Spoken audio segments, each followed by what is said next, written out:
Hey everybody, what is going on? I am Maximus Rex, and this is Big Baby Reviews Special Edition. I am joined by my friend Mark Darden, and we're going to be looking at the Image Founders #1 issues from Image Yeah. Comics.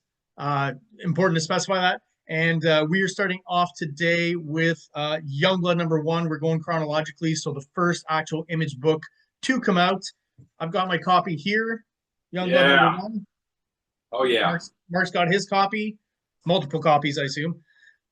Well, there's the other first. Yeah. You like those. There we go. So we'll be taking a look at all of those, but again, today we're starting off more specifically with Youngblood, and we're going to be switching over now, sharing the screen with a PDF of Youngblood, so that we can get a nice clear image for you guys on this video. I was doing a good Rob character face there. So we're kind of kicking off with this one because my initial concept was like curb appeal. Like as a kid, but even as an adult, if I walked in and these were the 6 books, which one would I just like, oh my gosh, this has the most curb appeal. And this one's one of the ones because this cover is awesome. Makes me want to grab it off the shelf. It comes with 31 pages. That's a lot. And you get trading cards. You know? Okay. Okay. Early So, 90s kids dream. Everything yeah, that's collectible, right? I got 2 covers, I got 2 trading cards, and 31 pages. That's pretty good bang for the buck. The 32nd page is a little ad, which also has Youngblood art on it. But yeah, Yeah. that's a pretty great value. And of course, you've got Rob Liefeld art, obviously, which is, the #1 kind of attraction there, right? Right, this cover would grab me. I would be like, oh, what's that? I need to flip through that. I Well, I got remember 31 pages.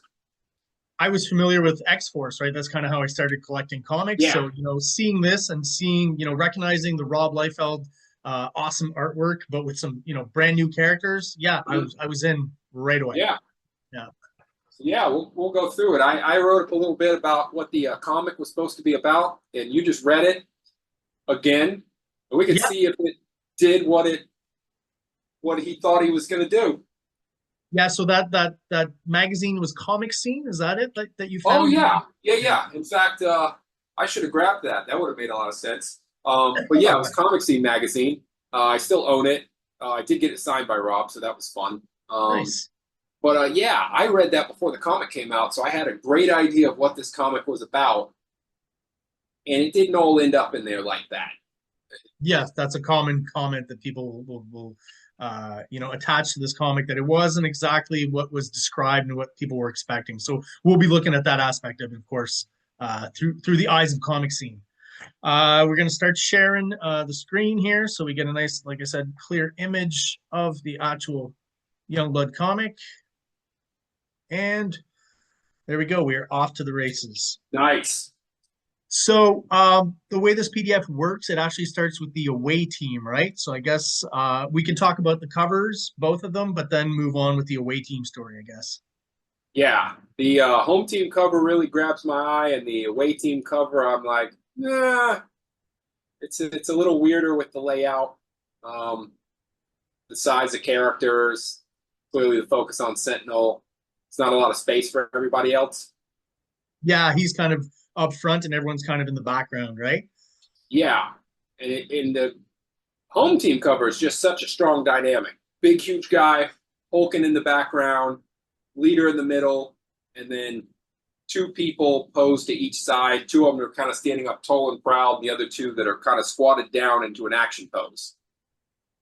So it's a great layout, and the other one's much more quirky.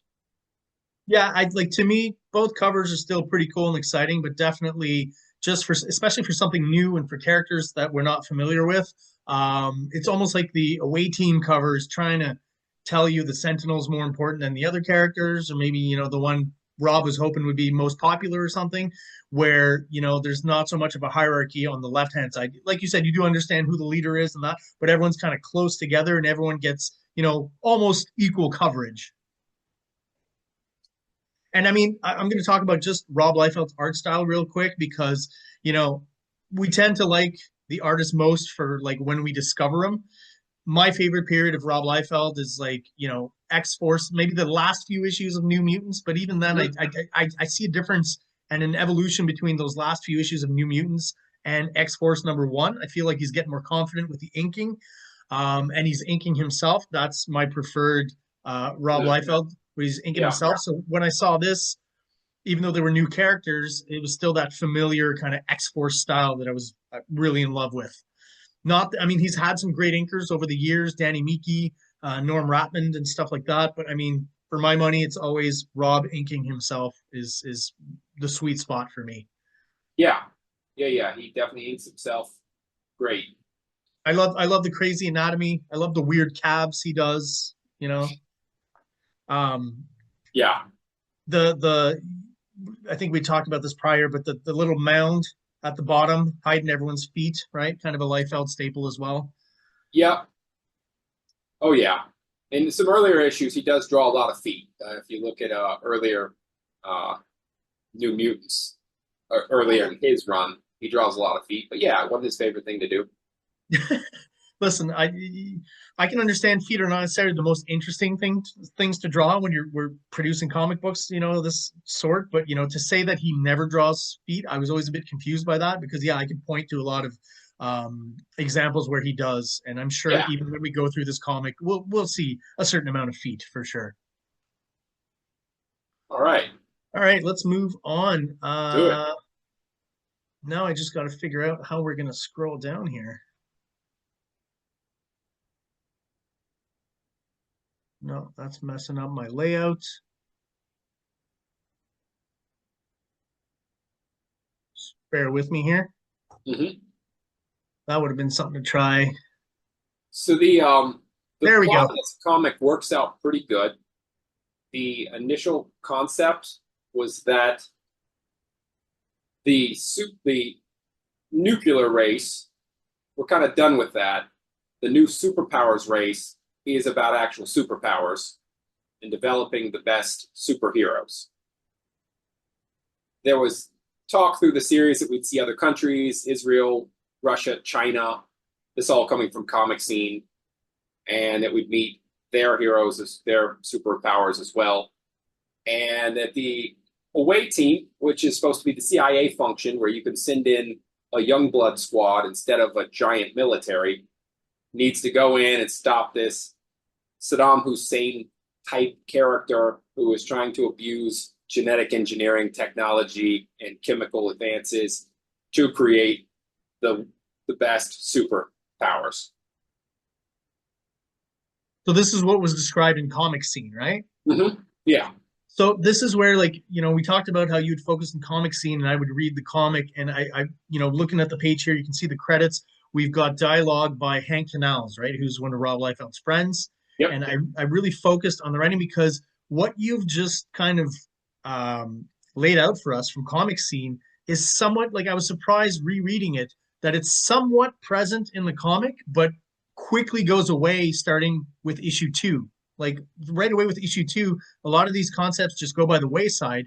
And I feel it has something to do with Hank Canals just being involved with issue 1 and then not being involved after that, right? And maybe Rob's taken over and he's, just going in his typical direction that he does with most of his books.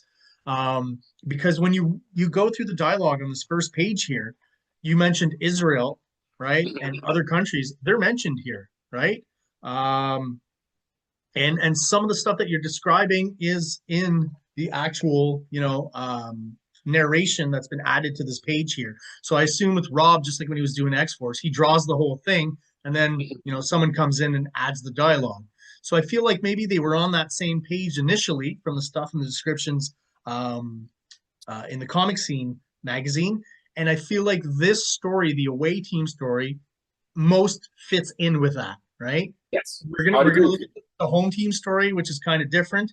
And we talked about how also this first issue does actually kind of present a complete story with the away team. So I feel like, that Comic Scene thing was maybe based on this. And then right away with issue 2, he kind of moves away from that stuff. And we never get some of those, like this idea that other countries would have, superpowered beings and maybe using them as a military force and things like that. Sounds very interesting to me. Could have been cool within the Youngblood kind of concept, but he never went any further with it after issue 1. Yeah, and as the series goes on, instead of focusing on this concept, it goes into a big world-threatening plot with a dictator from another planet, which I think the miniseries would have been greatly served if they had just stuck to other countries trying to make advances and the team having to be utilized to quell that, to bring that down.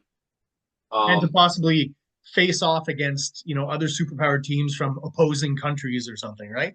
Kind of like the Ultimates did a little later. Oh, okay.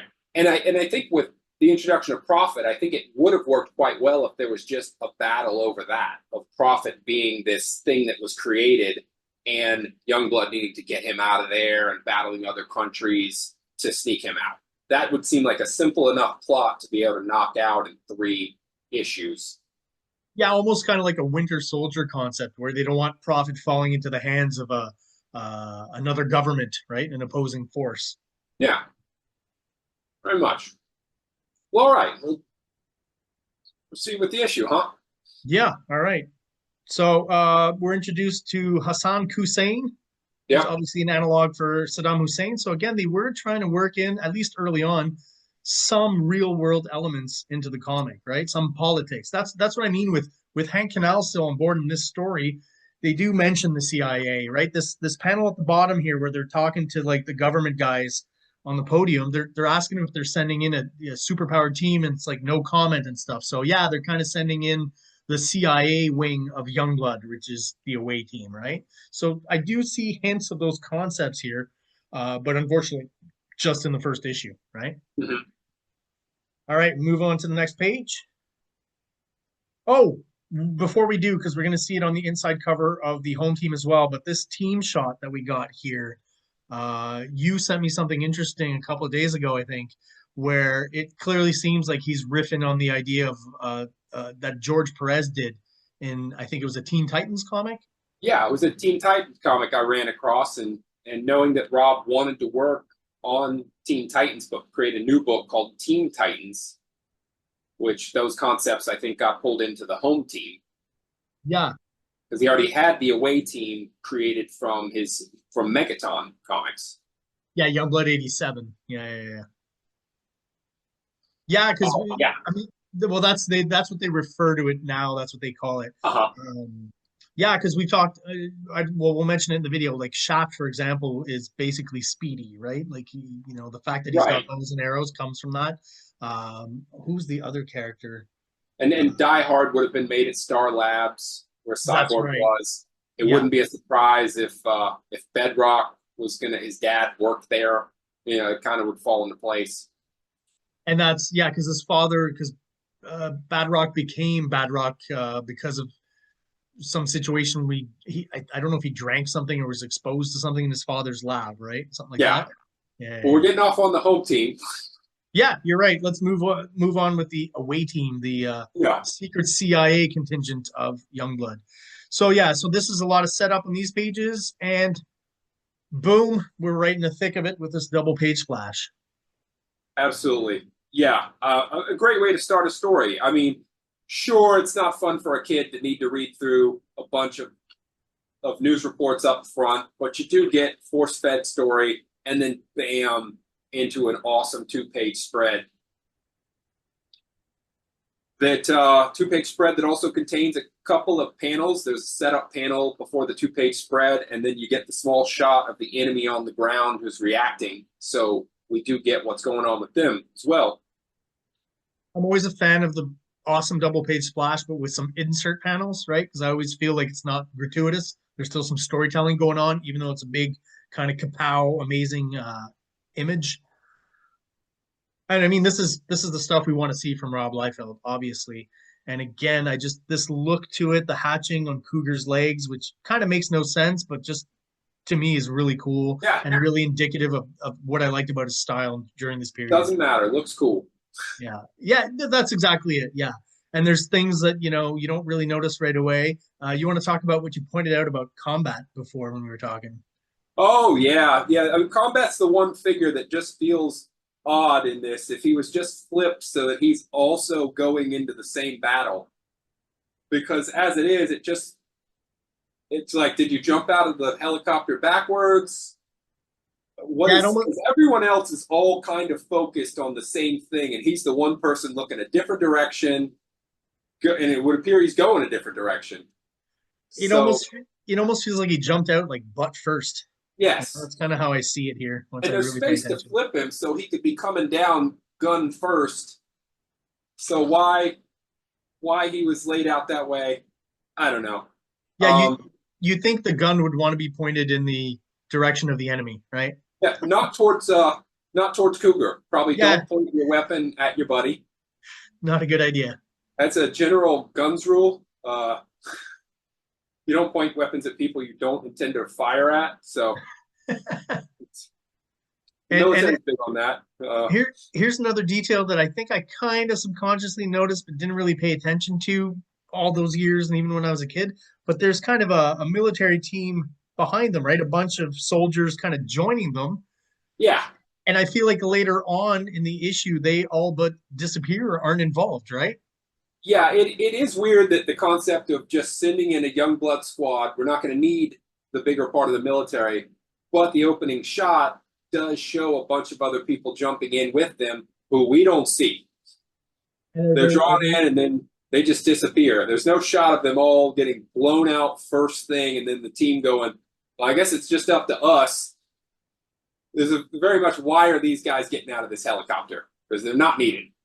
yeah, it's The an whole odd concept is they're not needed. exactly, and just again because they I feel like they just disappear in the rest of the story, so it's just kind of an odd choice. Yeah, they're very much filler and they're not really needed. This I might guess it just this helps to add to the action. yeah. Yeah, and I mean it fills up the page and makes them, more exciting and dynamic. I get that. And this is just an odd comment, but if we're going with the villain being Hassan Hussein, from a Middle Eastern country, kind of Mm-hmm. find it odd that his soldiers are all pretty white. They Uh, are, yeah. so I don't know how that works. Maybe they're hired goons. I don't know. Yeah, maybe he hired mercenaries from another country to not waste his own people. Or maybe the colorist just had no idea what was going on. Yeah, that could have happened. Or maybe he thought he was creating genetically superior people. Oh, I see. A white supremacist kind of concept. Right, right. We're going with that angle. Now you had mentioned before, and I think we really see it when we get to the next couple pages, is how much you feel we're good on this one. Yeah, let's move on. Yeah, the next you were pointing out the colors. Love the colors. Yeah. This is Brian Murray.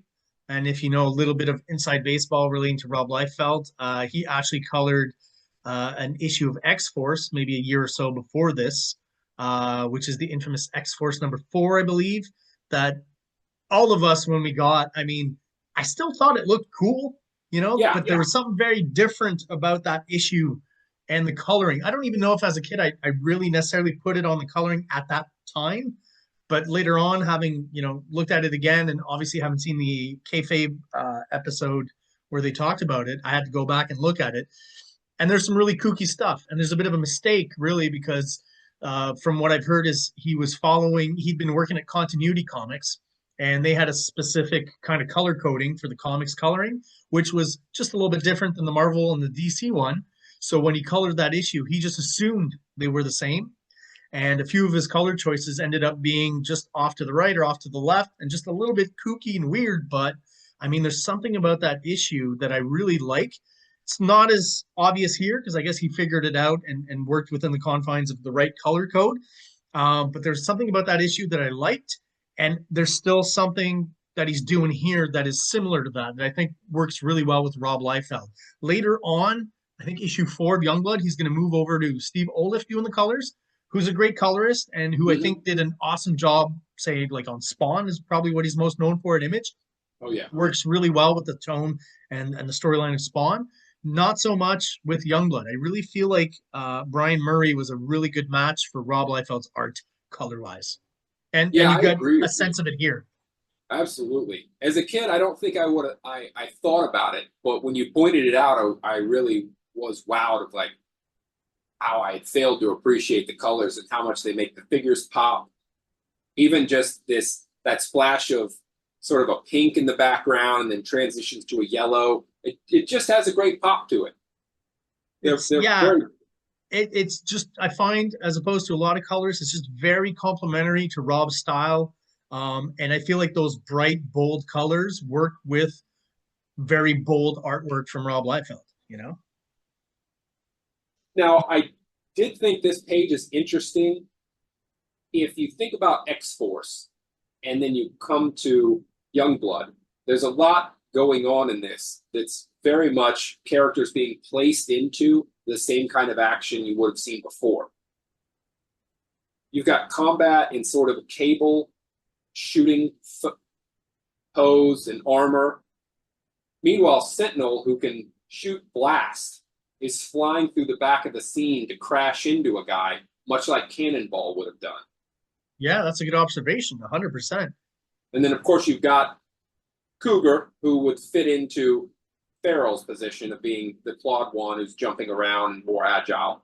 The cat But very like different body pose. I do think Farrell squatted a lot more. Yeah, the very cat-like feline aspect of it. But you're Yeah, absolutely right that he's kind of recycling his visual language that he used on X-Force with the characters that are not necessarily analogs, but similar elements to them for sure. the And there's oh, something I've rarely. Sorry, go ahead. I was just going to point out what you mentioned before, and those lines in the background behind Cougar, Yes. and how much those colors really benefit the action. Yeah, a lot of times when colorists will go in with a page like this, they'll just usually put just a flat color behind it, right? They'll rarely go in and actually color each little strand differently. And it makes such a difference here, and it really makes everything pop, right? Absolutely. I think it looks great. And one other thing I don't see Liefeld doing a lot of that I haven't noticed, I noticed on this page where Combat is shooting his gun. Um, you can Right. see like multiple muzzle flashes, right? I don't Mm-hmm. see Liefeld doing that a lot. So I think that works really well. I kind of like that. And the armor switches from a blue to suddenly his arms are very cyborg color. Yeah. Listen, Rob Liefeld is known for this, the lack of consistency from page to page sometimes and costume details changing. I mean, to me, it's just a fun observation. You know, Yeah, it doesn't ruin my appreciation for the comic. It's just kind of a funny little thing that he does, right? yeah. The shoulder pads disappear for a panel and then they're back. That's right. Yeah. But it's a fun page, and I think if you flip, we've got that other little detail, which maybe not everybody knows, but the Guy Gardner pose.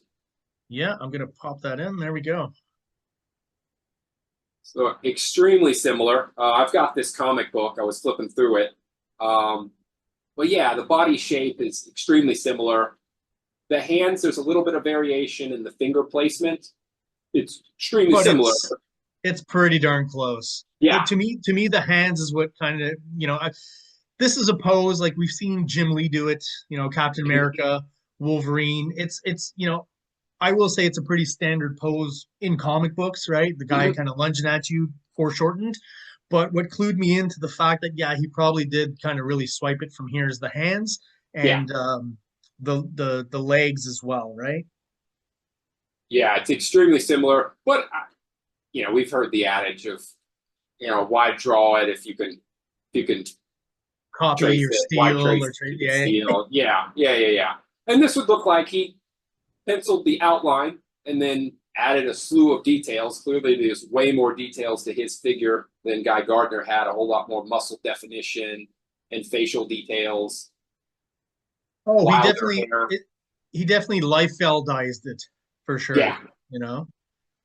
And I mean, listen, it's as old as time, and especially in comic books, And here's the thing too, you end up, eventually there's only so many poses you can draw and so many angles and things. So there's going to be stuff that's similar, right? And Oh, yeah. the history of publication of comic books. I mean, you know, Yeah. McFarlane was known, when he was doing the Hulk, was known to have swiped many John Byrne poses of the Hulk from, prior issues just before his run, not even from, far back. So, Yeah, and this has a good 4 year gap, which is a long time in comics. And back then with no internet and you know not a lot of resources to go back and look at that stuff, you know, you would have had to have read that comic and remember it and then go back and go, hey, wait a minute, you know. Obviously now with the internet, you know, there's swipe groups on Facebook that are posting constantly that I'm on and then, you know, showing exactly this kind of stuff.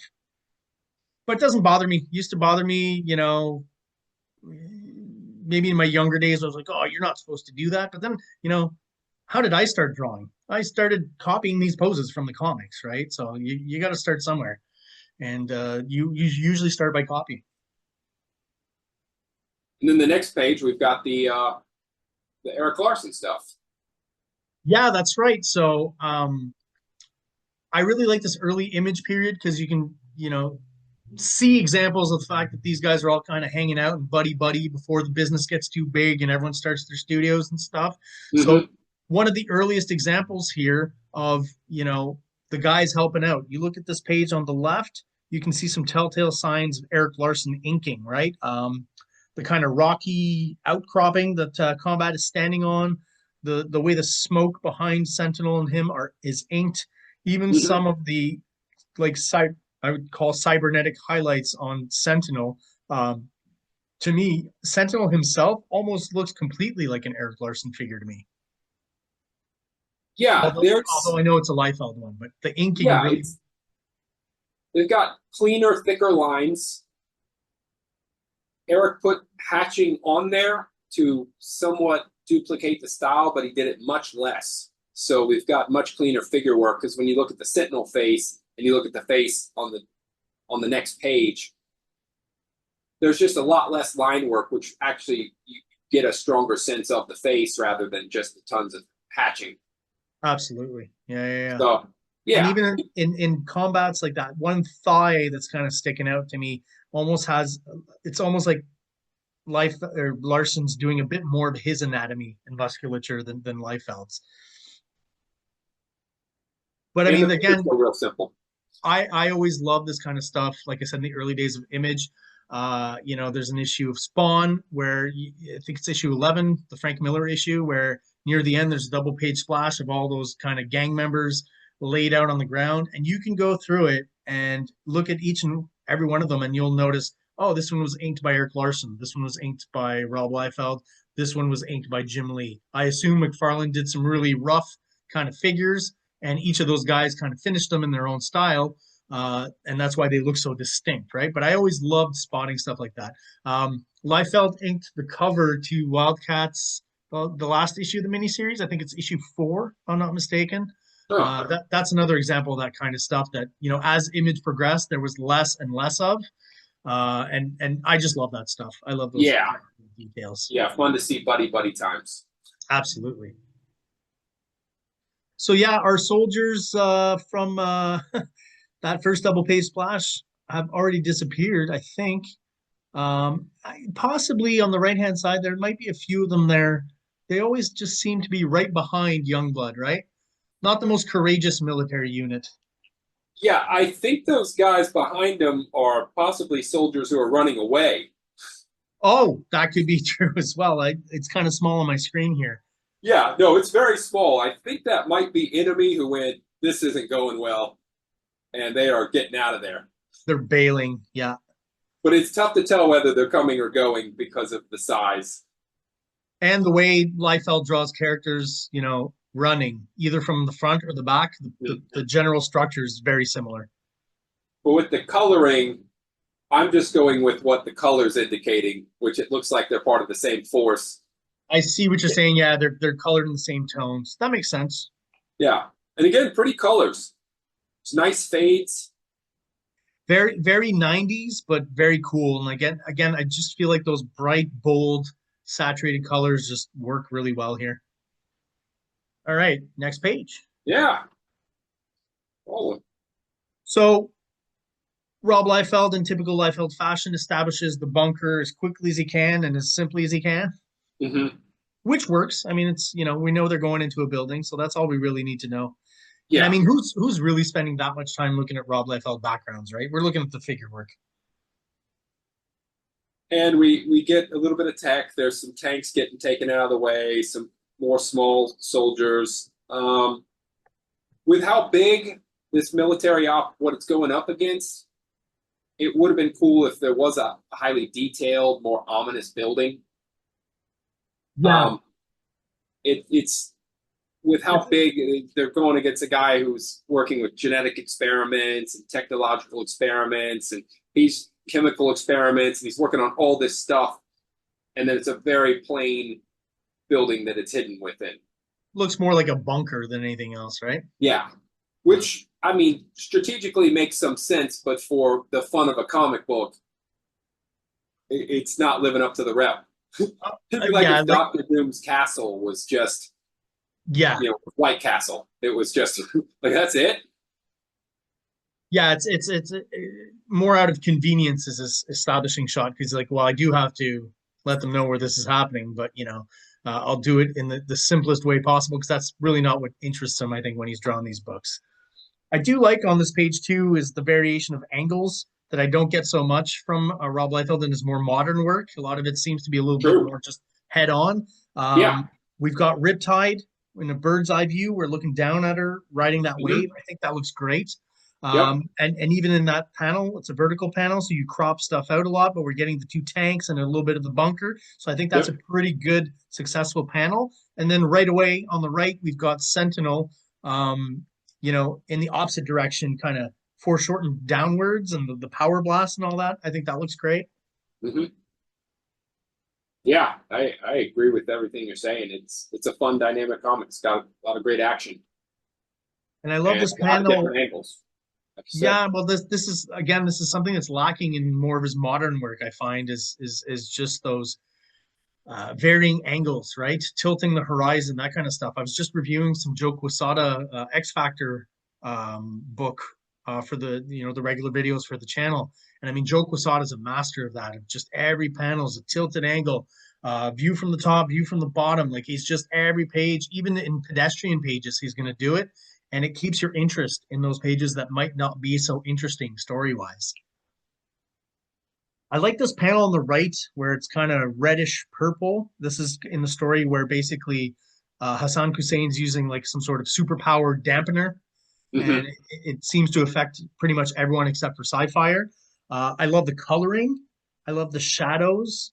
Something, again, that I don't see Rob Liefeld do much of. Almost slightly Mike Mignola-ish, right? Like nice bold darks. And I'm a huge mark for Kirby Crackle, so anytime it's in there, if it's done well, as it is here, I just love that stuff. Very impactful panel. I think what he was going for completely works. Yeah, and Sci-Fire has just kind of floated along so far. I have a weird comment on this page. Well, not a weird comment. I think the page is weird. What is going on in that first panel? Are those curtains? That was the same thing I was going to mention. Like, I guess the background just needed something, and curtains were quick and easy to draw, but there's no indication of curtains earlier. Well, and they were outside the building as well. So sometimes what I was wondering was, maybe he continued on with his pages and then said, wait a minute, I haven't established that they went inside. So maybe he came back to this panel, those curtains weren't there, and they just threw them on top. Yeah, I don't know. It'd be a great spot for tubes with experiments in them, a pile of failed experiments, but just random curtains.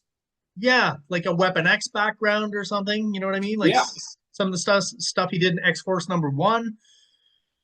But I guess, at this point, there's no pressure from editors. We're doing our own books. We can do what we want. Yeah. So just throw some curtains in. It's an interesting choice for sure. Yeah.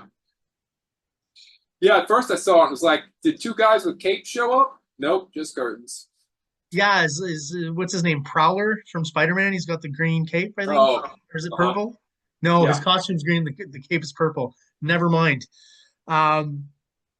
I also like the shot of this giant robot here, this Hussein robot punching combat. I think it looks really cool. The only problem I have with it is, again, kind of these details that are either missing or thrown in real quick. He did have a helmet on at this point, right? That got knocked off his head. Oh, we It's do there in the see it. shot. It is there in the shot. Okay, so okay, Rob was thinking things through there. I thought that, because the screen is small, I couldn't see the helmet, but okay. I take back what I said. Just a great Yeah, image. knocks that helmet off, and then Cougar goes to help his buddy out, which, as you had pointed out another time, that they have a real good buddy cop thing going as they're talking through the battle and fighting alongside each other. Well, we were talking about characterization, and in this whole Mm-hmm. issue, I feel like we get the most of that from Combat and Cougar and kind of their interactions. Yeah, Yeah. I'll point I it out on a agree. later page too. There's a bit of dialogue there that I thought was kind of interesting, that I didn't remember, that does bring about a bit of that characterization that's so lacking, right? Yeah, they do have fun dialogue and great action shots. Several great close-ups of the face, and then going over to the other page. I mean, it's a great shot of a guy coming forward. You get the dynamic punch going sideways, and then again, like you were saying, a lot of different angles.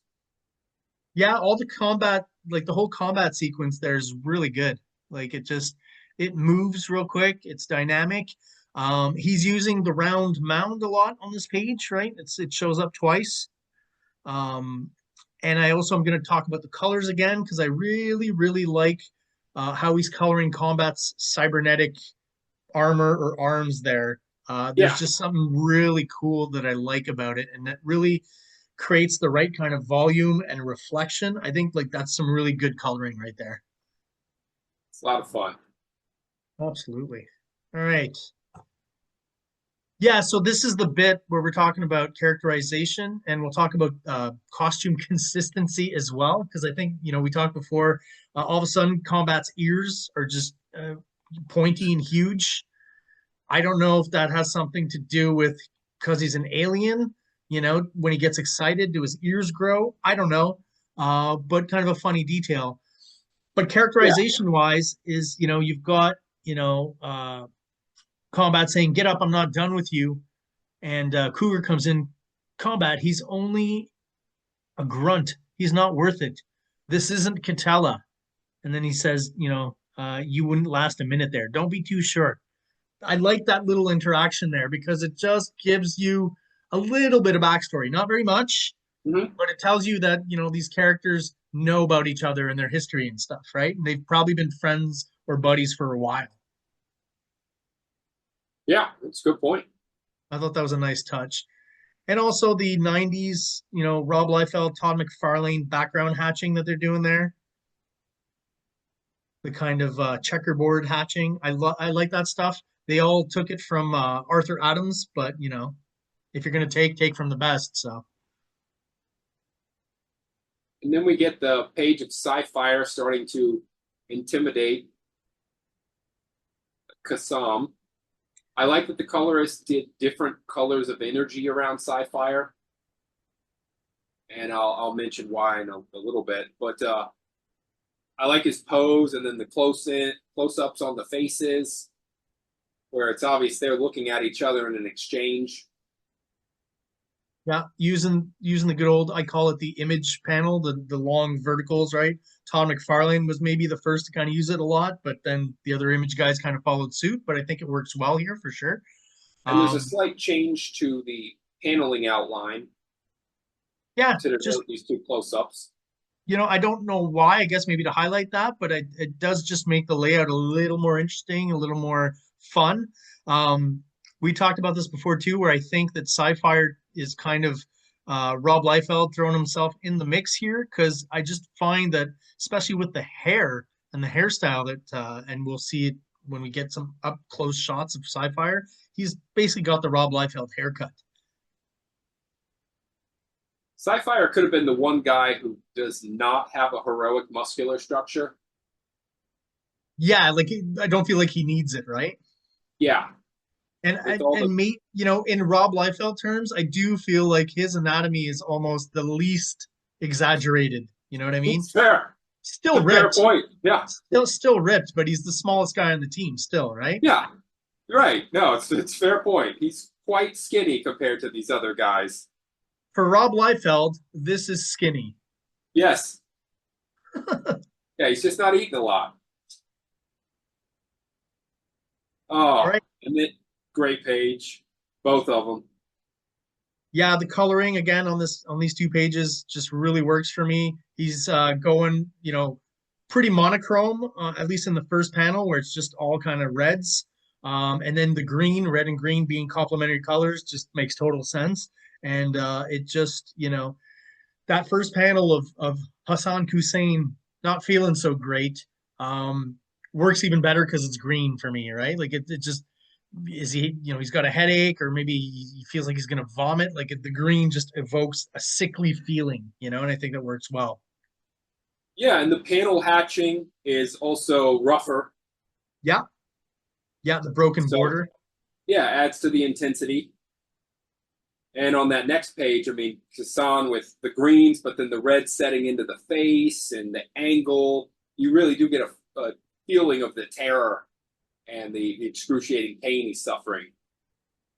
Yeah, these two pages are just another example of how important color is, even though we don't necessarily always like consciously pay attention to it. Again, I just really feel like the color is working with the art 100% instead of against it, and just really bringing out the story beats and the moments that need to be brought out. Great job. I love that close up of the eye too. I think it works really well. Yeah, it's good detail. Yeah, And that black white. little bit of violence and blood at the bottom there that when I was reading X-Force or Marvel comics, I was like, weren't getting as much of that, and we're getting a lot more of it here in this Image comic because again, no holds barred, there are no rules anymore, right? Right, and you know what happened without actually it being super gruesome. Well, that's it. I still think they're fairly conscious that they've got a young audience, so they can't go too far either, right? Yeah, Although that argument could be made with Todd McFarlane that that Billy Kincaid issue and the finger painting scene and all that stuff that was pretty gruesome when I was a kid. oh yeah, yeah, was. All right, Um, I feel like our generation was probably desensitized to most of that though, because by that point I'd seen all the Freddy Krueger movies and the Friday the 13th movies. So, I think it's something we're probably into by that point, right? A bit of gore. it's a fair point. Uh, I didn't get to see a lot of horror films growing up. Oh no, eh? Yeah, no, my parents were really against them until Alien came out, and they thought that was a science fiction film, so that was fine for me to watch. Okay. That's It's like interesting. it's the same thing. It's an unstoppable killing machine that's going after people, picking them off one by one while they're trapped in a small space that they've got to escape. Yeah, it's just a horror movie in a sci-fi context, Yeah, right? Yeah, yeah, yeah. yeah. See, the thing with me is, I had an older sister, and she would, back in the day of movie rentals, right? So she would, Friday nights, she would rent a bunch of movies, a lot of them horror movies, and I'd get up at 5 or 6 in the morning on Saturday to watch them before my parents would get up, right? That was my thing. So it's not like I was telling them that I was watching them. Gotcha. Yeah. If I had had that same option, I don't think I would have taken it because I would wake up naturally at 5:58 and race to the television to turn it on for cartoons. Um, oh, actually, it would open with the Incredible Hulk. That was the Yeah, first thing of the morning, so I wasn't gonna miss that. for sure. Yeah, yeah, yeah. Like I said, I was very early, so I'd usually get in about one movie and then jump over to the cartoons, right? Uh, He-Man, Transformers. well, yeah, those pages are great. Yeah, and then after they just deal with the fallout of all the people coming in and going, oh no, look what he's done. And it's to me, I was like, as a kid, I did have this thought where I'm like, well, if sci-fi is really that powerful and can do all this kind of stuff, are the other guys really needed?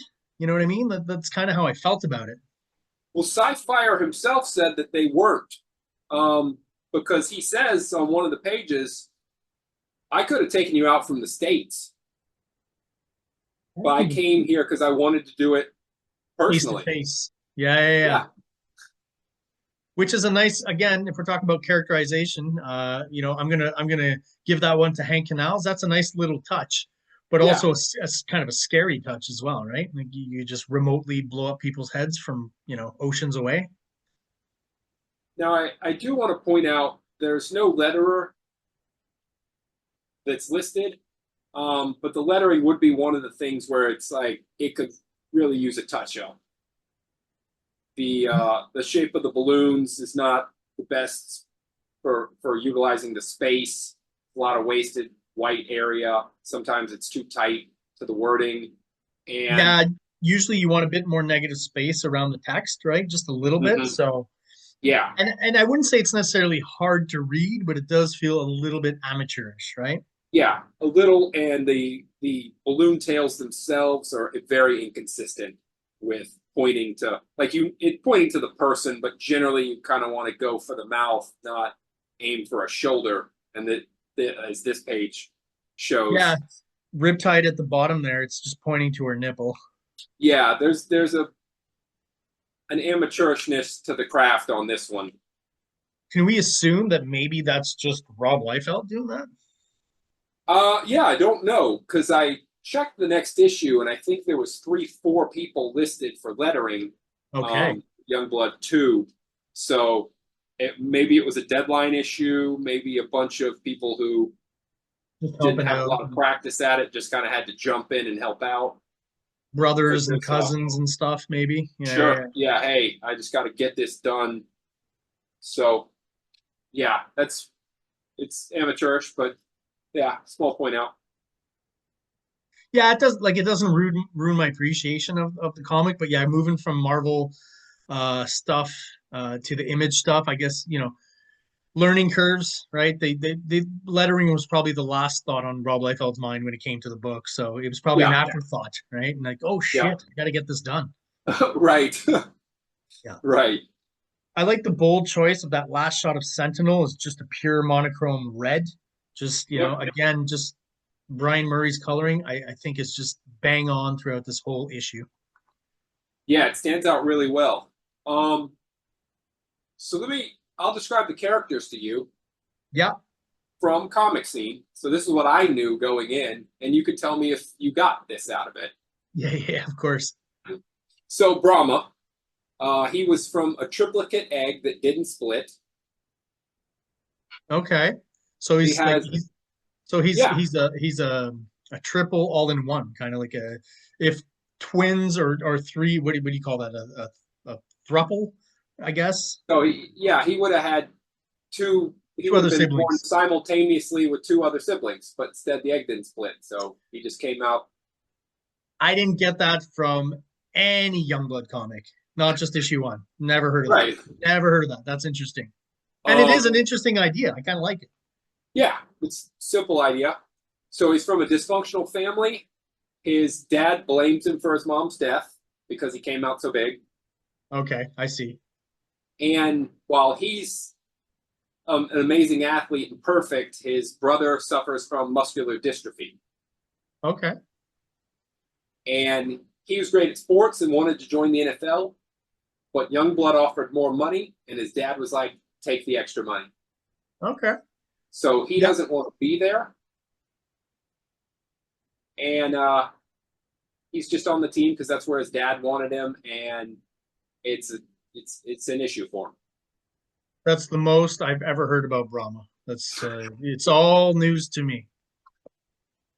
I feel So like then, some of that is maybe influenced by Twins, the movie Twins with Arnold Schwarzenegger and Danny DeVito. that's interesting. Yeah, that's a similar time Maybe he period got the there. idea from there and kind of changed it a little bit. Right. Well, according to Comic Scene, Rob had he had friends who were triplicates. Oh, okay.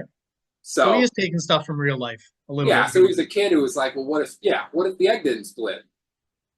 It's not a bad idea. It could be Yeah, interesting. It's just just never knew that was what Brahma was from. Interesting. yeah. What I else don't you got? remember any of the family dynamics or No, that I don't twist remember coming out. any family members other than Bedrock's mom, real quick. Then there's Riptide, also doesn't want to be there. Oh, great. She is waiting for her contract to be up, and then she wants to bail. And her powers are mystical based, so it's a magical water manipulation power. Okay.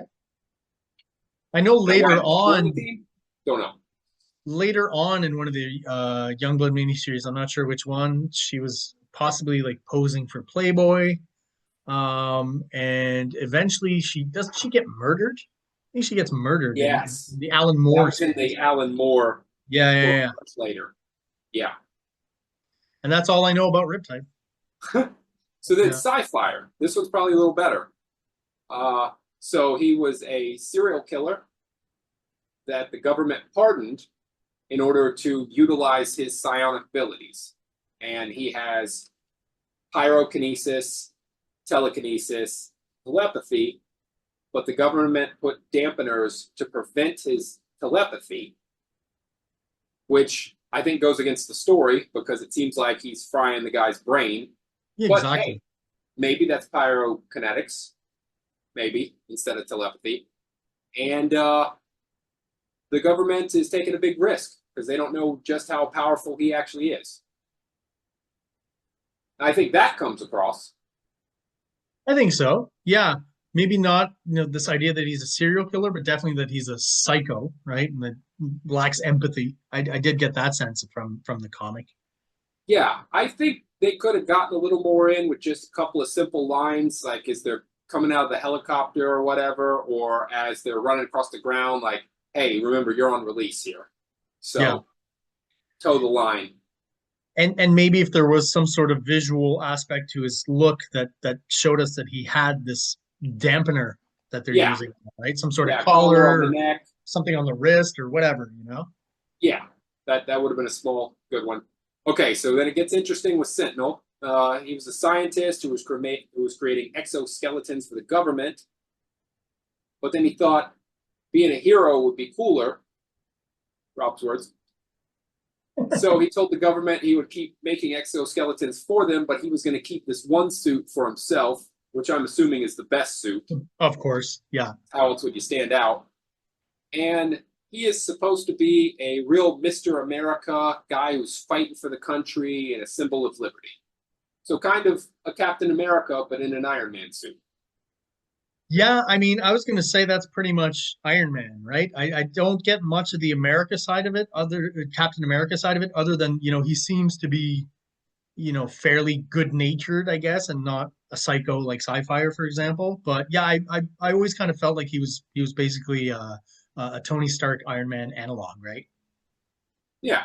I could see that. But again, never got that in the comic. So this next one I really is another one I don't think came up, but correct me. Okay. Um, so Cougar, his mom went on an expedition to Africa. Okay. Somehow she was knocked out and then found by a race of cat people that hide out in Africa. Okay. And she was taken back to rehabilitate. And while she was in their tribe, she mated with one of them, Rob's words. And Cougar was the result. And when she went back to the US, he had to go with her because he was more man than cat and wasn't accepted by the cat people.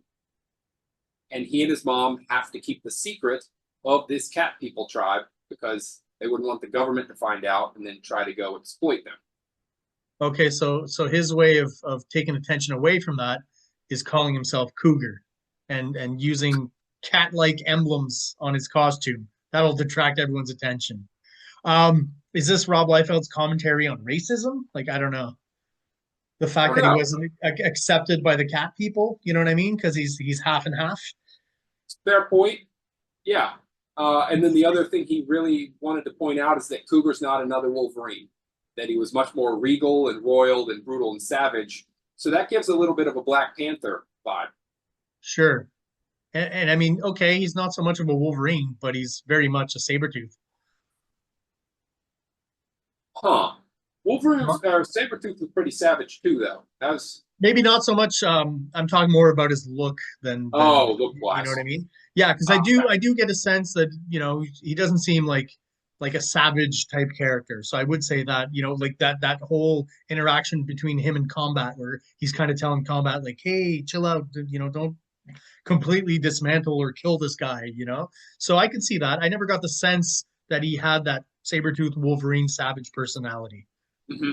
So, okay, a lot of backstory that I didn't get from the story, but that personality trait I could see. Yeah.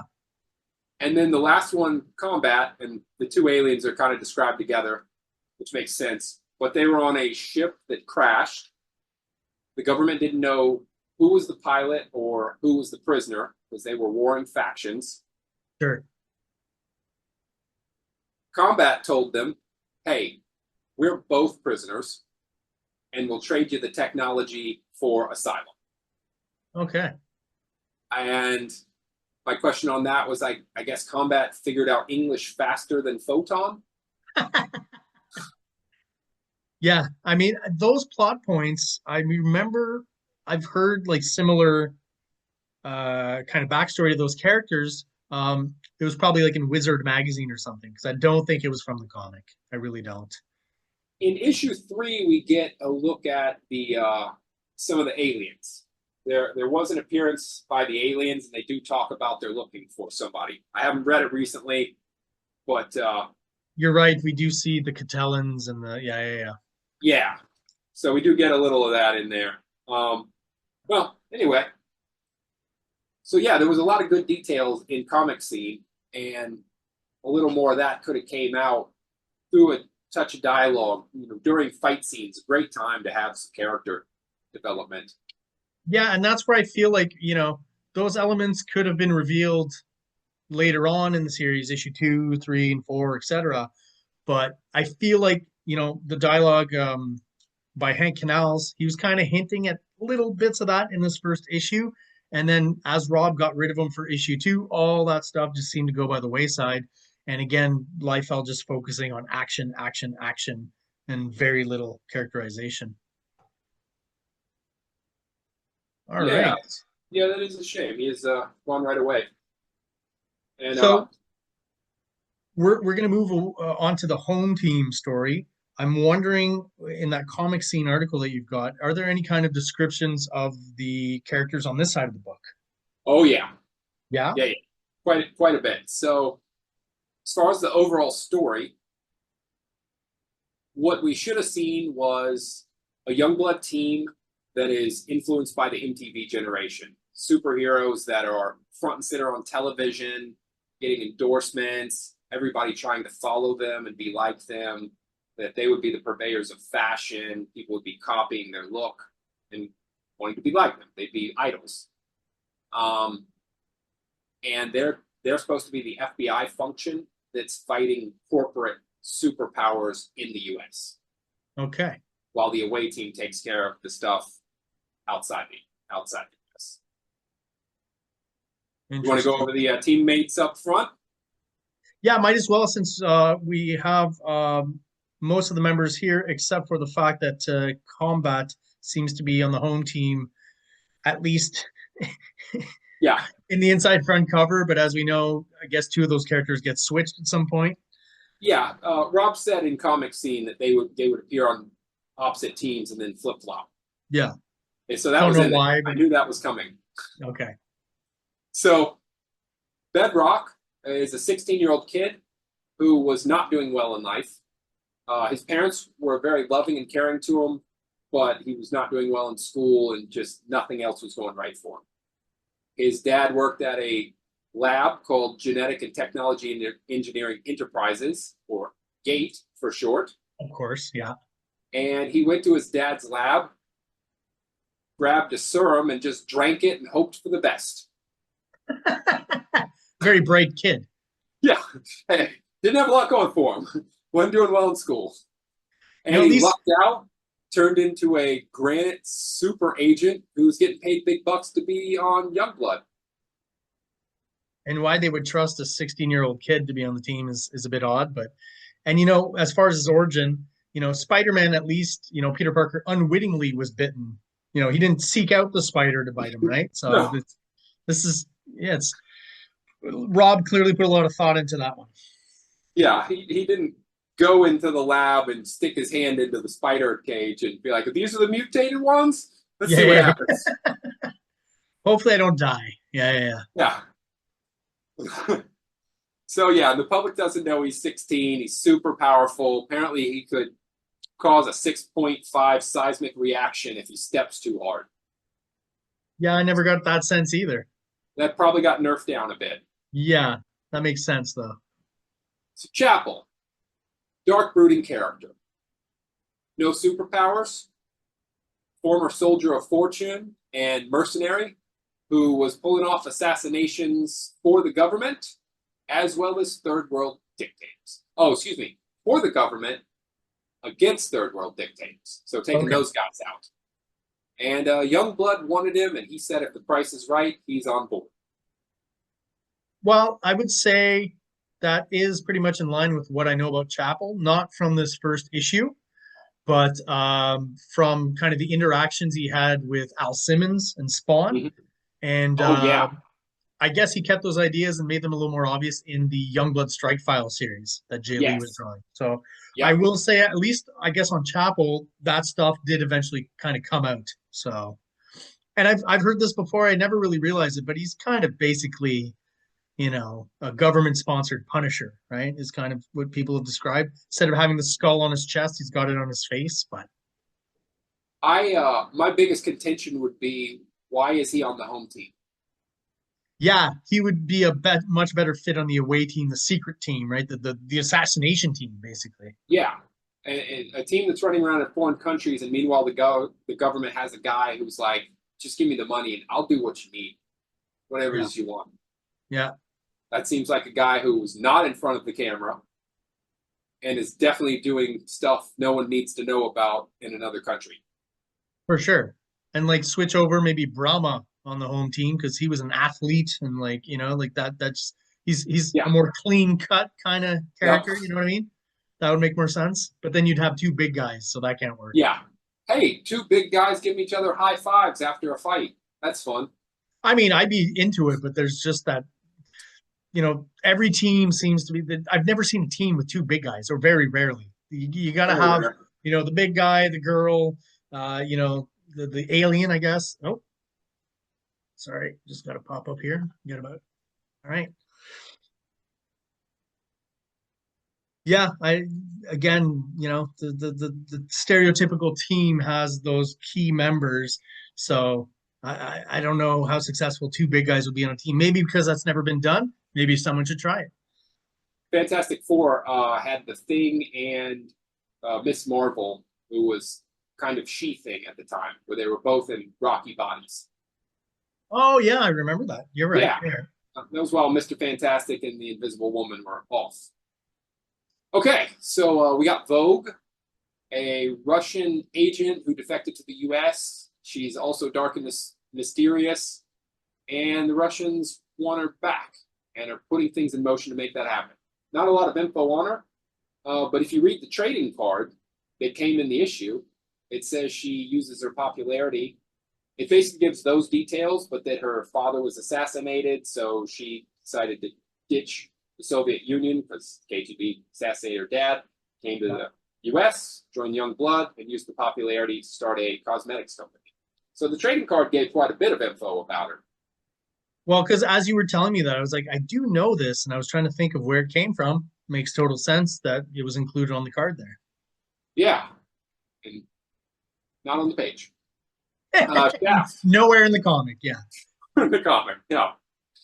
So Shaft, marksman expert who was working for the FBI, and the government came to him because he's already signed up under contract. Like, hey, this is your new job. Here's a costume. Here's a code name. You're going to be the leader. Here's the role you're playing. Off you go. And he's a good company man. So that's what he did. Okay, well, I think we got a little bit of that in the book, at least in this Just a first little. issue.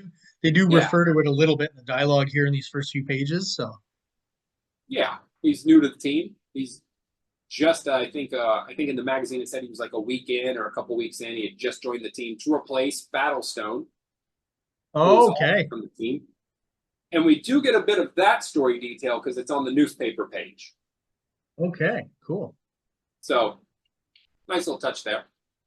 So And some then of those Photon, the details, other alien that was on the ship, who apparently couldn't communicate with the government to say whether he was the pilot or a prisoner, but he's warring with combat. They're on opposite sides of the alien war.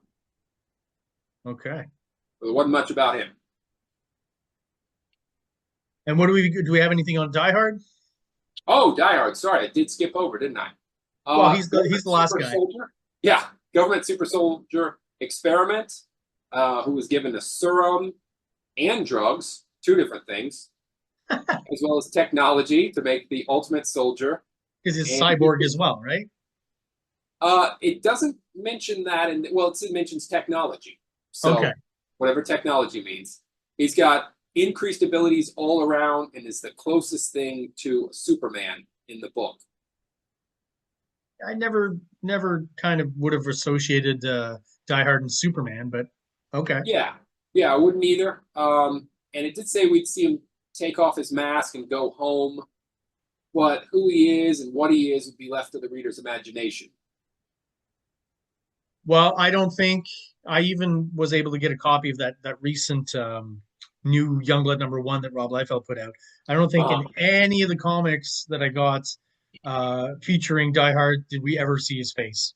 I think the most we No. got was his mask is ripped a bit, and we Yeah. do know that he's black. That's it. Oh, I didn't even know that. Yeah, So, yeah. good for me.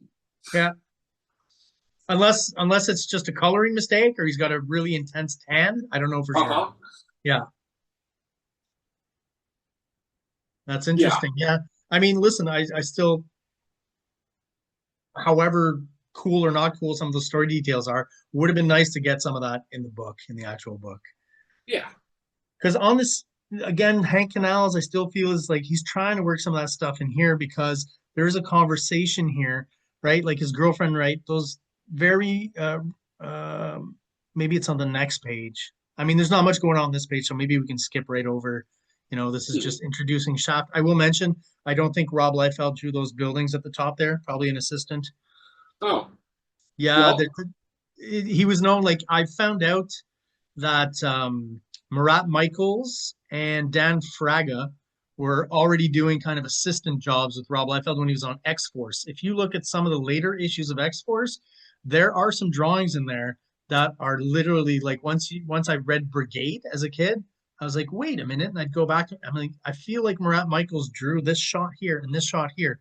There's a shot in one of these X Force issues. I think it's #5. Uh, does not look at all like Rob Liefeld's art. It is Brian Murray who draws Cable, 100%. If you oh, have a look at it, yeah. Because he looks like Supreme, basically from the Supreme series. All well, right. I would think if you don't want to draw backgrounds, getting assistants to fill in details is a great move. Oh, 100%. Like I It's understand not happening. why he's doing it. And I feel like it's in around the time where he's working on both X Force and probably starting up the Image stuff. So he's probably really overworked and getting the guys to help him out on that stuff. So, and eventually Uh, his assistants become the studio mates who help him with the secondary titles, right? I did have one thought on this opening page where Yep. I feel like would be a story improvement.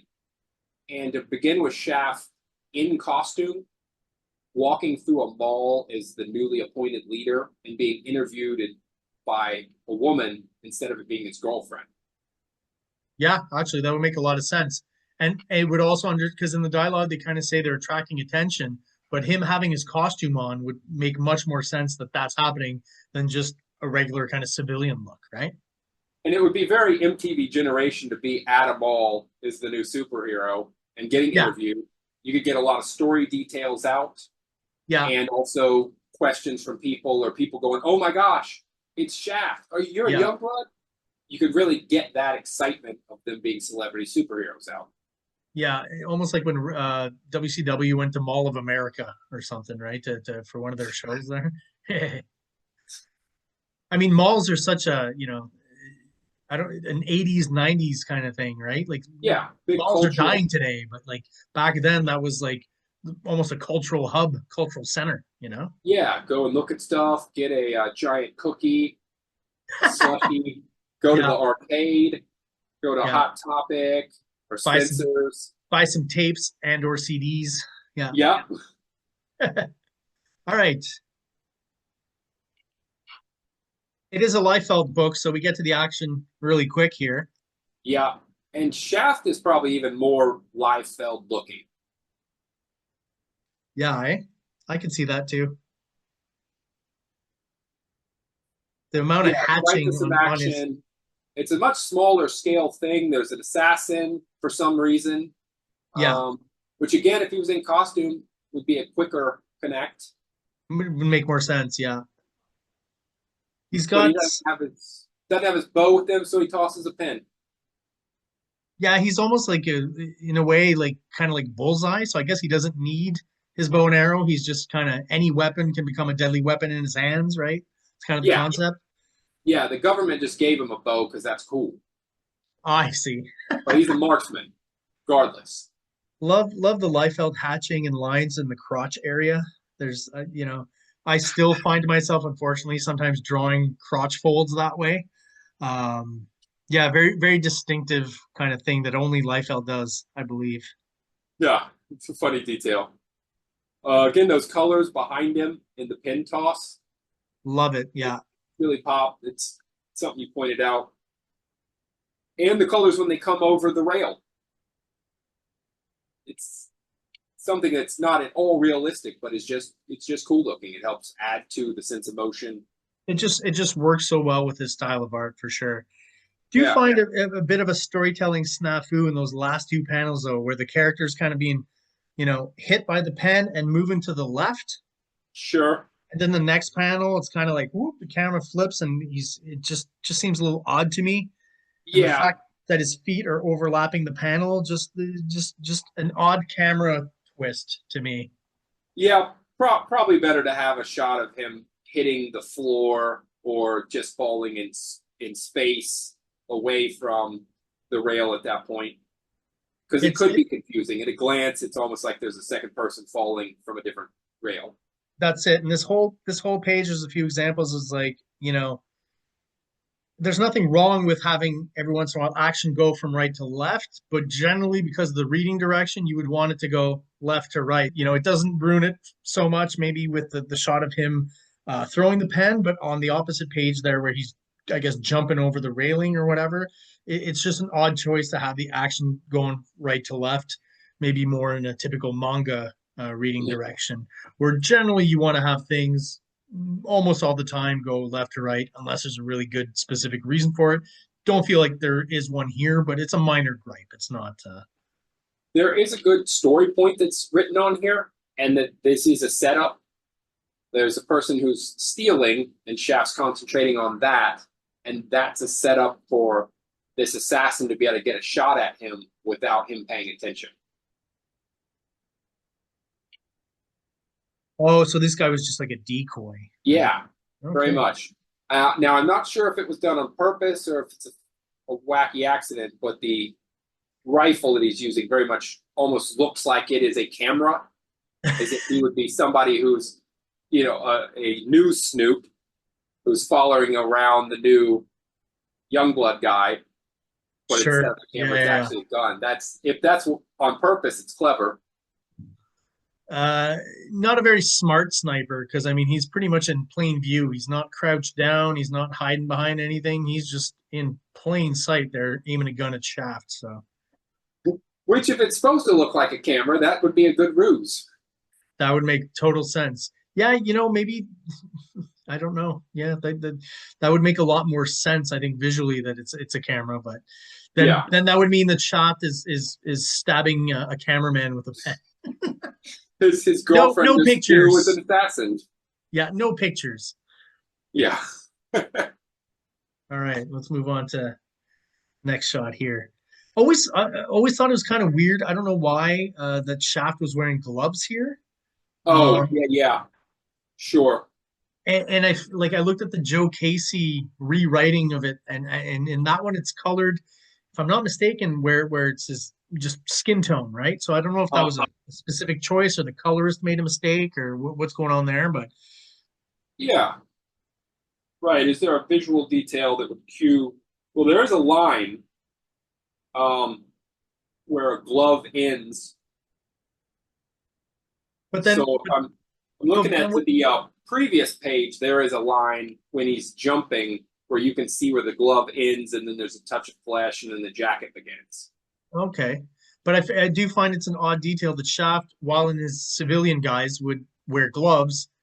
And does he have gloves when he's in costume? I think he does, eh? He's got like the red and white. Yeah.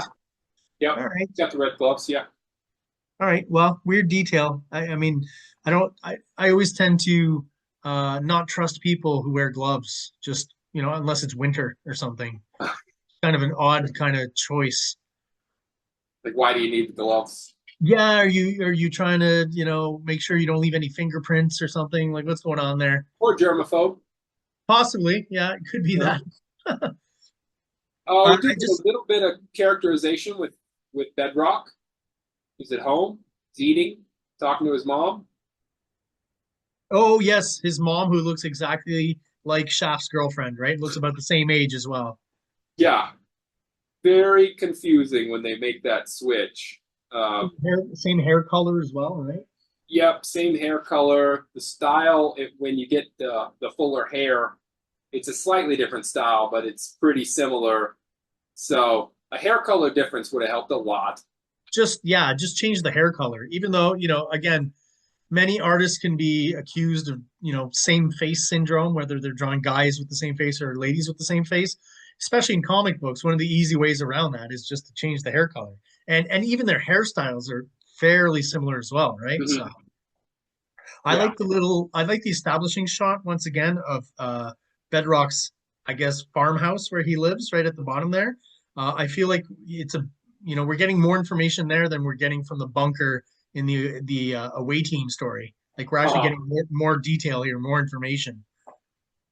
Also enjoy that Bedrock is a sloppy eater. I like the bit of soup coming down his lip there. I think that's a nice yeah. detail. Yeah. Pea soup, I suppose. It's a weird green color. Gazpacho, I don't know. I don't know if cold soup was a thing in 1991, 92, but Yeah, after Shaft gets what is he got? He's got almost 5 pages to himself. well, I guess since he's the leader and probably Rob's favorite character, he got a bit more exposure. And Yeah. like we talked about at this point, the away team, we've talked about this, at least story wise, there is a story. There's a beginning, a middle, and end. Something happens, there's a conclusion. Hmm. This is all just set up, right? We're only just introducing the characters real quick, and that's about it. Absolutely. Yeah. And the away team got a bit more paid real estate because their story went on for 17 pages plus the newspaper page, and the home team only gets 13 pages, which as a kid I was pretty upset about because I really liked the home team. I was like, I would have That was wanted more. definitely a weird choice, yeah, because as we've said, the home team is Youngblood. When you think of Youngblood, that's who you think of. You know about the other characters, but the whole concept of the heroes as celebrities obviously applies way more to the home team and what's going Mhm. on there than the away team basically being the secret team, right? That no one's really supposed to know about. So the whole Youngblood concept really revolves around the home team. Yeah. So we get a few panels, another couple more panels with Bedrock. We get his name. We definitely get there's definitely the impression that he's a kid because of how his mom's taking care of him.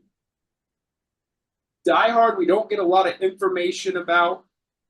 He talks mechanically, so that does kind of help suggest that he's cyborgish or robotic. Yeah, like he's on a charging station of some sort at Star Labs. I mean, excuse me, Gate Yeah, Labs. Yeah. Gate, right. And So here's a weird detail that even as a kid kind of perplexed me.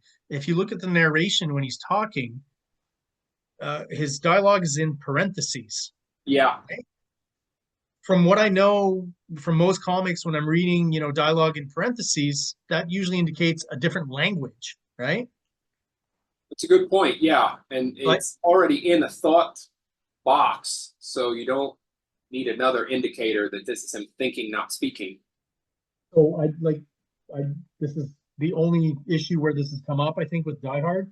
I remember as a kid reading it, Vogue is supposed to be the Russian one, but I almost kind of assumed the Die Hard maybe was Russian or something because Hmm. of those parentheses that I was used to seeing again when someone's speaking a different language other than English, right?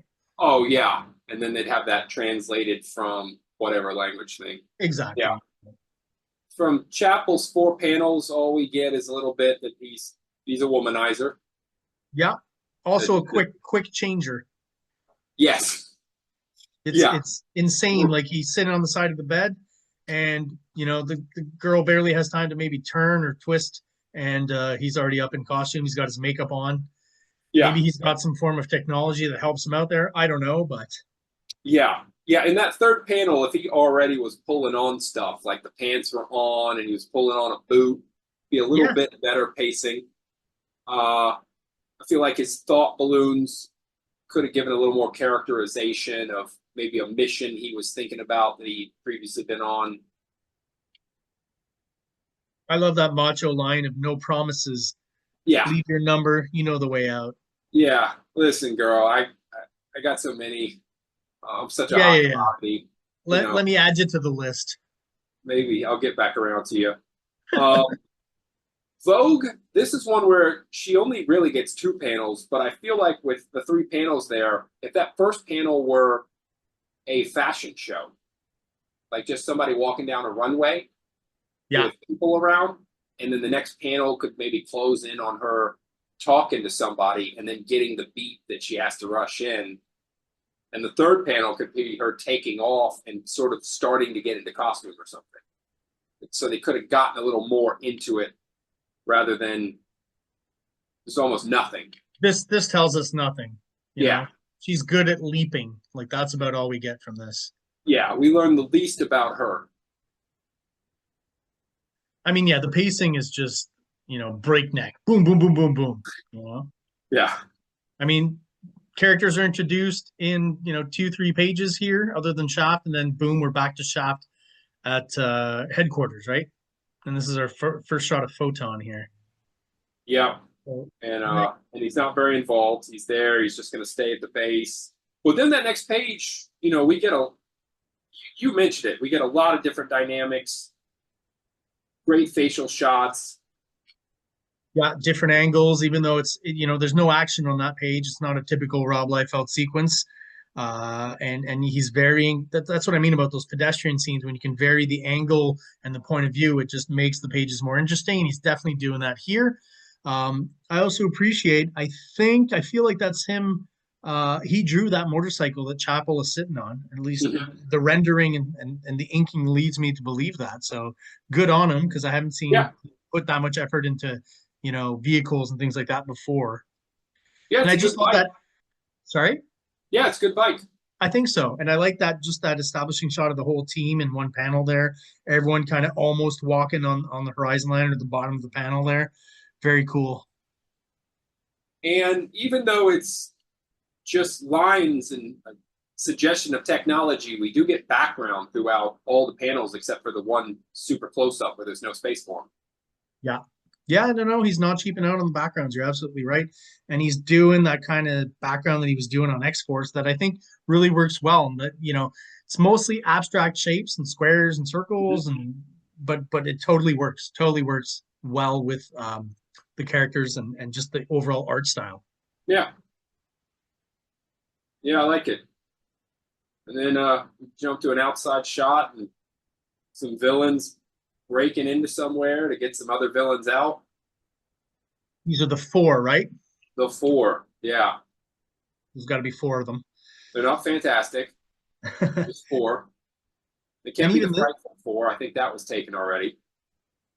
Yeah, he loves recycling that Cable-esque kind of costume design, right? Because I'm looking at that character with the red face, and other than the coloring, that's pretty much almost Cable. He's got the armor, he's got the bullets, the guns and stuff. And we've got the round mound at the bottom again. Yeah. I Yep. don't know, And some more random soldiers that are running in to help out where they're probably not of any use. yeah, and they're dressed like 1940s aviators or something. Like it's just a weird kind of design to throw in there. Yeah. I feel like they should be running toward a plane. It also looks like are they all the same pose that was just Yeah, I talk a lot about this in some of my reviews where, like, for example, Jack Kirby, when he's going to have multiple characters with the same costume in a panel, they're all either on different planes or in different positions where it's almost like he's breaking down keyframes for animation. So when you have multiple characters in comics, that are dressed the same or about, just like a militia or an army or something, and they all look the same. Makes total sense that each of them should be, in a different position. It's almost like you're using them to animate something, even though it's a still drawing, where Liefeld just goes for the same pose for all of them and makes it very kind of static. It's like an opportunity to add movement to the page that he just doesn't go with. You know what I mean? Yeah, and there are small detail again where they don't really have a function, but they're just kind of filling out a background. Yeah, in this case, they don't feel like they're there for almost like in the away team story, right? Yeah, It's the same kind of thing. yeah. And then All right. yeah, So we get this, the other two of the four, one of whom would end up on Blood Strike. yeah, the other one I didn't see much of ever Yeah. again, I don't think. No. And of course, even as a kid, I was like, this is maybe my first hint. I wasn't that familiar with comics and Rob Liefeld generally when I read this first issue, but I did look at that character and go, what is his name? Deadlock? I forget his name. Oh yeah, I think Deadlock is correct. I think that's it. I'm not sure, but I mean, I was like, man, that's pretty much Wolverine's costume design. Pretty darn close, anyways. Yeah, Yeah. very much. Anytime you do that mask, there's no way you can think of anything else. Yeah. Always thought the Uh, shot of Die Hard was funny at the bottom of the uh, first page. The way his legs are folded up behind him. That's kind of an odd, is his spine broken or something? I'm not quite sure what's going on there. it's Odd uh, choice. it's it's beyond Spider-Man flexibility, Yeah, exactly. but maybe that's a mechanical spine. You're probably right. Yeah. I mean, in a Rob Liefeld comic, I accept it, but when you stop and look at it, you're like, yeah, it's a little odd. Yeah. And they And do a then we nice stretched out punch and motion lines. looks great. I mean, I would probably in the or home team story rather, I would say this is probably the money shot of the whole kind of story. Looks cool. The foreshortening's well done. Again, these are the kind of angles I don't see Rob Liefeld doing much of these days in this more modern style. So still feel like at this time he's trying stuff, or he's trying to create some extreme foreshortening and interesting angles, which he's not doing that much of these days. Yeah. Yeah, you brought that up before. And yeah, I completely agree with you. He was doing a lot more poses, really going for it a lot. And here we go with the last double page spread. I Yeah. guess I guess this would be the money shot. Yeah. Yeah. It's a great spread. Uh and instead of it being a great spread before something happens, it's a great spread, and we'll see you next month, kids. That leads to nothing that like you don't even really get the conclusion to next issue, right? They Yeah. talk about it, I think, in issue 3, but yeah, just jumping from one thing to the other, where we start issue number 2 with the away team and profit and stuff, and just no mention of this. Yeah, it's except for Michelle Feifei literally using Well, he this. told that story, right? Yeah. Yeah. Yeah, he when he did his Blood Strike, his 3 issues of Blood Strike to fill out the rest of the series, he came right in from this shot and had the battle leading to Deadlock, ending up on the team. So he did a great job of connecting it. But yeah, it's an awesome image. I absolutely loved it as a kid, still love it now. But instead of continuing this in issue 3, they just go, yeah, that was dealt with. Yeah, well, exactly. As a nice, awesome illustration as a poster, it's great. But as a story beat, maybe not so much. Well, maybe not this particular shot, but the fact that there's no follow through on it is kind of what's a little bit disappointing. I will say that motorcycle looks pretty darn great again there. So hoping Liefeld is the one who drew that, because I still feel like those buildings in the background, probably an assistant. And he is using one hand to oh wait, no. Never mind. He's steering that with his feet. He's got a Yeah. gun in each hand. I thought maybe he was using one of them, but he's not. I think he's shoulder leaning into steering the bike while aiming 2 guns. Well, again, I'm not surprised. Rob Liefeld, a lot of times when you even look at the hands holding the guns, it doesn't always quite make sense. But again, I guess that's not what's important, right? Again, this image, bombastic, in your face, Yeah, characters coming at you, and the energy. And again, him inking himself, I think, is just that best version of Liefeld that we're getting here. yeah, Yeah. yeah. Exciting final 2 pages. Let's see what we got left here. Oh, you talked about this, right? The I Rob. yeah, I mentioned I did actually fill this out and send off for it, and for my 450, which is not a lot to be fair. It's priced at 2 comics. I received a single package that came with a very cool looking poster, an image of Shaft that's not in this, and there was a Youngblood pin and a little newsletter, and then I never heard from them again. Yeah, I think that was probably a pretty short-lived kind of concept Yeah, for Extreme Studios. Once all the other books started coming out and he became kind of like the mastermind of the studio, didn't have time for that kind of stuff. But like we mentioned before, for 450, I think you still kind of came out pretty well with all that stuff. yeah, a poster and a button for 450 is not terrible. I would have only needed 3 more letters to arrive.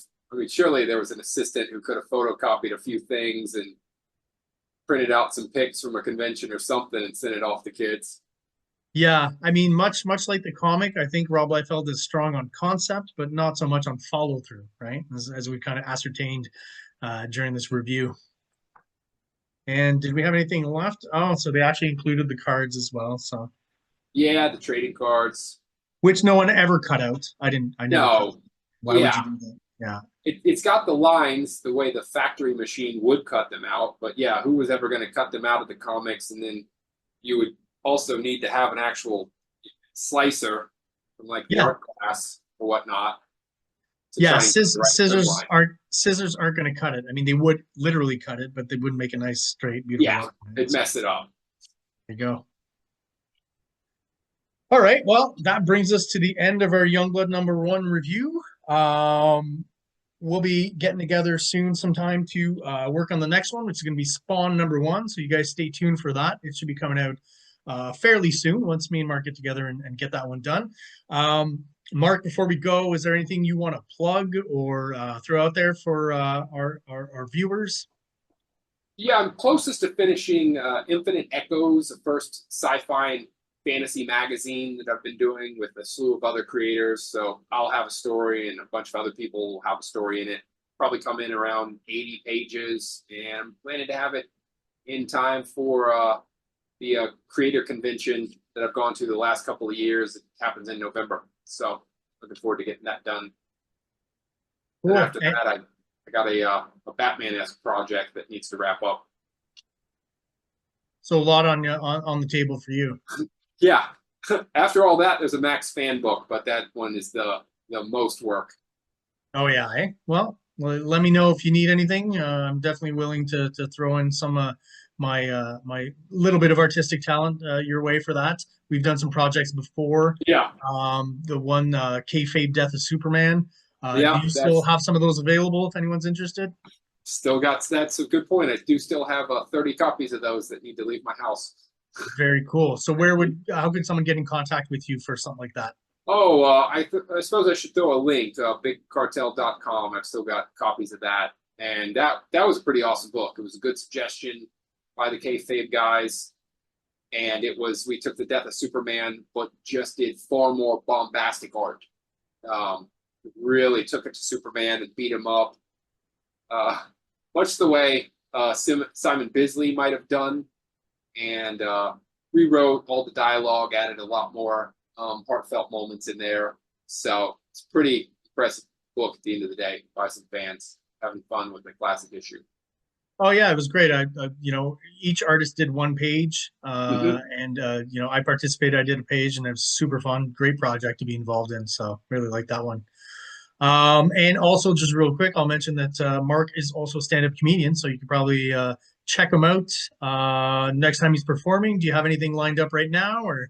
Oh yeah, I mean, coming this weekend, I get to host for Karen Feehan for a show, and then I'm starting to develop my own brewery shows. So I've got 2 of those coming up. So the following weekend, I'm doing a brewery show, and then I've got another one coming up in a few more weeks. So I'll generally host those. But yeah, as a comic, to get more gigs, sometimes you just got to go make the gigs.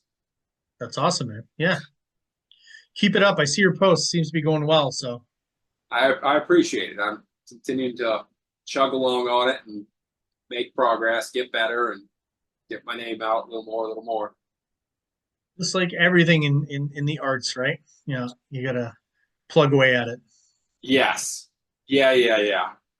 It comes along slowly. At some point, maybe you get lucky and make a jump. That'd be nice. But yeah, keeps growing All a right. little more. Very cool. So I'm gonna thank everyone who's been watching.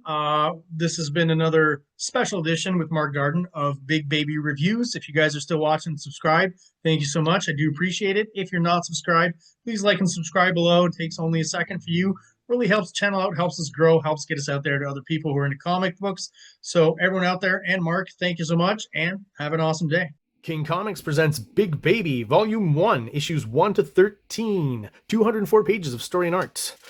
King Comics also presents Star Crasher one-shot, 32 pages, cosmic sci-fi surrealist adventure.